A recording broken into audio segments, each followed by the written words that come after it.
Alright guys, in this episode we'll be swapping these switches here because my multifunction on the steering wheel doesn't work. In order to swap that, we gotta take the steering wheel off. In order to take the steering wheel off, we gotta take the airbag.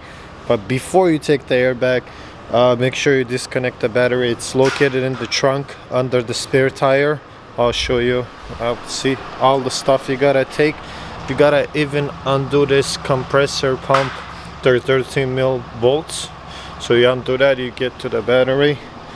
And then to take the steering wheel off, this kind, I mean many kind, you'll see a little hole here right there. Yeah, you just get a flat screwdriver, just go in there like that, push it, poke it until this thing pops, so you have the same hole on the other side as well. Once you pop that, disconnect the battery, and then there's a huge bolt in the middle to take the steering wheel off. I'll show you right now. Let me just pop this real quick. Alright guys, so the airbag is off. So pretty much like I said, with the flat screwdriver, just poke each side, should pop right here, and you just undo this two connectors from the airbag, so you can't mismatch because one it's green, one it's black when you're gonna put it back. And then you just undo this plugs. You just undo the plugs here. Once you undo them, just undo this bolt. I believe it's 16 mil, then steering wheel should come off. And then I'll show you more detailed and explain the process, how to change the spring clog and all that thing, and all the switches and everything. Well, alright, let's continue watching. Alright guys, so that was a 16 mil bolt. You take the steering off, and I found the problem why it doesn't work. Let me focus on here. So I have like couple plastic nudges here, they're completely broken off. Look at it, the steering wheel, it's on a lock position right now, and it just spins. So this is all toasted, this unit, so it's supposed to be like this. Let me just focus real quick. So it has, well, it's a little dark, but it has all the nudges, so this is a working unit, so this one doesn't spin. So we're just gonna, they have a one plastic clip bolt here, so you're gonna undo that, and this, and I think there is one bolt underneath here where my finger is. You just undo this, pop this covers off, and then you're gonna reach to Torx bolt in there and just take this whole unit off and replace it with the working unit. All right, let's keep on watching. So yeah, so see, like it has plastic bits here, but this side is completely missing. I mean, look at it. Alright guys, so now the covers are popped, so it has 4 T20 Torx in here. Once you undo them, it just slides off like this. It should just come off. I mean, you gotta undo the connectors here, so they have one connector here, then one in the bottom, which, oh wow, it wasn't even connected for some reason. That's strange. And right here, 3 connectors. And then this pops off, you swap it over to a new one, and hopefully everything works. That's strange. So I just found some plastic pieces, and then this connector wasn't connected. This green one wasn't connected for some reason. I got more pieces here. Like I said, it's been stolen, this car, so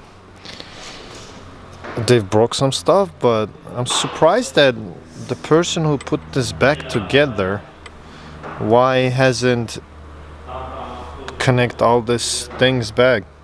So that's super weird. Well, anyways, I mean, this whole unit is broken, so I must swap it over. And then hopefully that one is working. It should work. I think I took it out from a working unit. So yeah, let me take this out, swap this thing out, and see if it's gonna work. Hopefully it does. So let's watch and find out. I mean, the horn also wasn't working too, so we'll see if everything is gonna work once it's all connected. Alright guys, so I just torqued the bolts, all four it's mounted, every single plug is plugged in, so I got one here, apparently three here, and one for the windshield wiper switch. And this is a working unit, so once this is on, I'm gonna put the plastics together, and then we're gonna put the steering wheel and mount the steering wheel, connect the airbag and put it on, and put the battery on the terminal and see if the horn and everything works, so also the multimedia on the steering wheel. Hopefully it does. I mean, it should. I mean, I don't see any other problem because two of the wires was disconnected here for some reason, and this whole thing was broken, so it was spinning. Yep. Alright, here we go.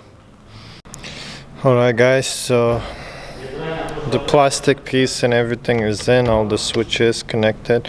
Now we're gonna put the steering wheel. In order to put the steering wheel in, you have a little notch in there that you have to line up. So I'll focus right now.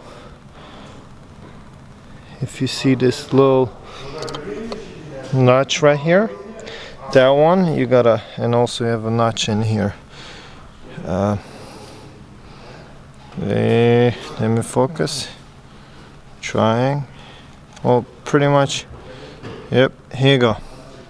This little notch. So you gotta line them up, put this, and torque the steering wheel, and connect the two connectors here, and that's for the airbag.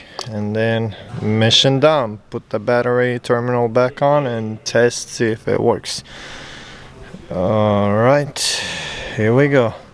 So I'm gonna just, I mean, also you have, so it's all put together, and everything works. See, the horn works, the multifunction volume and everything works here. If I press stuff here, see, I light up on the dash, off, so everything works. I just scanned the car, so see, I couldn't delete the no message from SZL. Once I replaced this, it just automatically disappeared. Only thing I have to probably do is through the scanner, I have to just calibrate the steering angle sensor, because this whole unit is new, and it should be fine. So perfectly fine, all the blinkers work, high beam, everything works, so perfect. Yep, that's what I was looking for. Mission accomplished. So yeah, it's all good. Alright, one problem solved as well. See you next time, guys.